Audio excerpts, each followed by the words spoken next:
ძალიან მალე დადგება ახალი 2011 წელი. ეს კი იმას ნიშნავს, რომ თქვენ ჩემო ძვირფასო ტელემაყურებლებო, წლევანდელი წლის ბოლო ყოველდღიურ აბებს იღებთ და სწორედ დღეს მე თქვენმა საყვარელმა გადაცემის წამყვანზე უკეთესმა მინდა გაგიფრთხილოთ ერთი საიდუმლო. ეს გადაცემა არ გამოვიდოდა ასეთი კარგი, რომ არა ჩვენი თანასცენარისტების მუხტ ჩაუხრელი შრომა, რომლებიც თან პოლიტიკურ ასპარეზზე მოღვაწეობდნენ და თან ჩვენი გადაცემისთვის 1000 სასაცილო, ესე იგი, რამის მოფიქრებაზე ზრუნავდნენ. მოდით დღეს კიდევ ერთხელ გადავხედოთ მათ მიერ მოფიქრებულ სასაცილო ნომრებს. პირველ რიგში მინდა გავიხსენო ჩვენი გადაცემის ამაგდარი სცენარისტი მიხეილ მაჭავარიანი, რომელმაც ძალიან ბევრი იფიქრა ჩვენი დელეგაციის ლისაბონური თავგადასავლების შესახებ და ამ თემასთან დაკავშირებით აი ასეთი სასაცილო ხუმრობა მოიფიქრა. Morning Star-ი ძველმა თაობამ კარგად იცის. ეს არის კომუნისტების გაზეთი, ბრიტანელი კომუნისტების გაზეთი, რომელიც ფინანსდებოდა ცეკას მიერ და ეხა ფინანსდება კრემლის მიერ. ასეთი გაზეთები რუსებს ბევრი აქვთ. სასწაული ენის პატრონია ეს კაცი.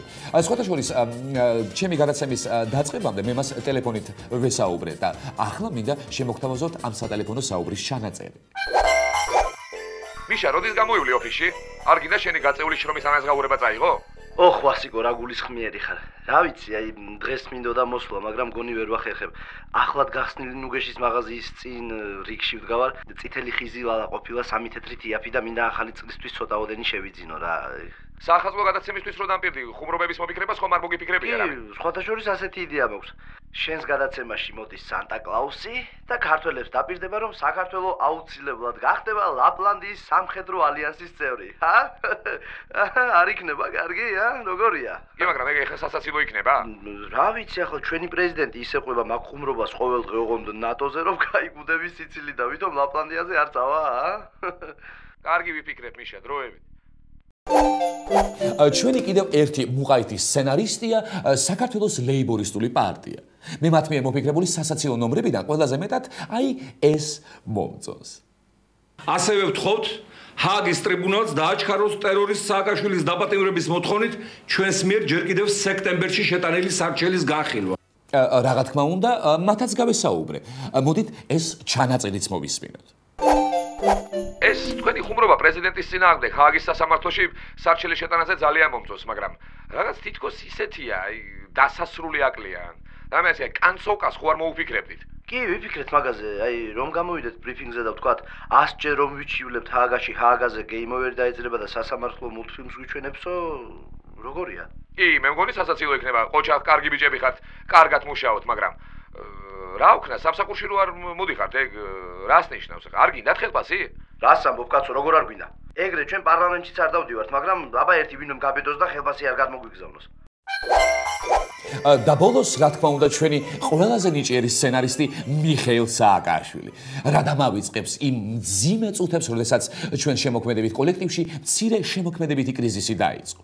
ყველანი დაძაბულები ვიყავით, აღარ ვიცოდით რა მოგვეფიქრებინა, რით გაგვემხიარებულებინა ჩვენი გადაცემა და სწორედ ამ მძიმე წუთებში ამ უნიჭიერესმა კაცმა მთელი დარტყმა საკუთარ თავზე აიღო. და აი ასეთი სასწაულებრივი და სხვათა შორის ჯანმრთელობისთვის საშიში ნომრით გაამდიდრა ჩვენი გადაცემა.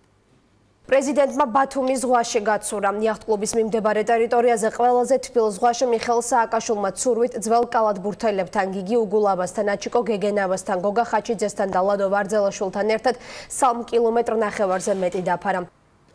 რა თქმა უნდა, მე მასაც ვესაუბრე ტელეფონით. მაღალო ჩემო, როგორ გაქვს ფილტვები? საშიში ხომ არაფერია?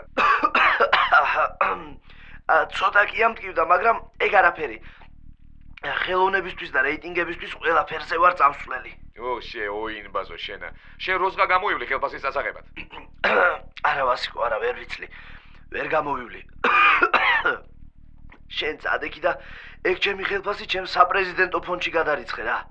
წესით ეხა მარტო უბედურების დროს კი უნდა ვიღებდე მაგ ფონდიდან ფულს, მაგრამ ჩემი პრეზიდენტობა ისედაც უბედურება არ არის.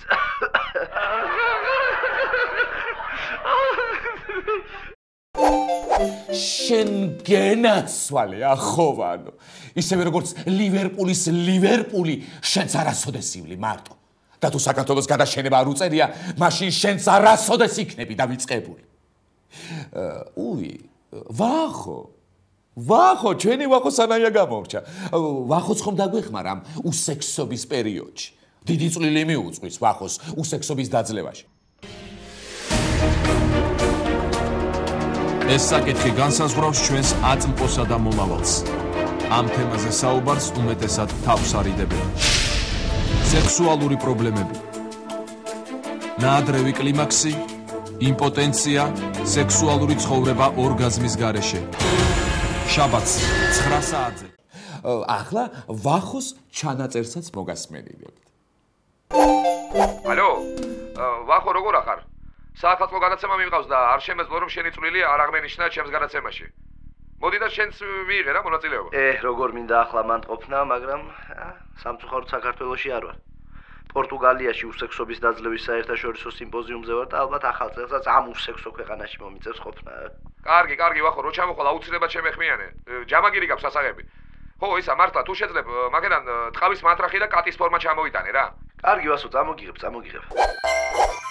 და რა თქმა უნდა, ჩვენი ბორკილ მარჯვე ოსტატი იოსებ, იგივე სოსო თოფურიძე, ჩვენმა სოსომ უდიდესი წვლილი შეიტანა ჩვენი გადაცემის გახალისებაში. მისი დამსახურებაა, რომ გადაცემა ყოველთვის მხიარული გამოდიოდა.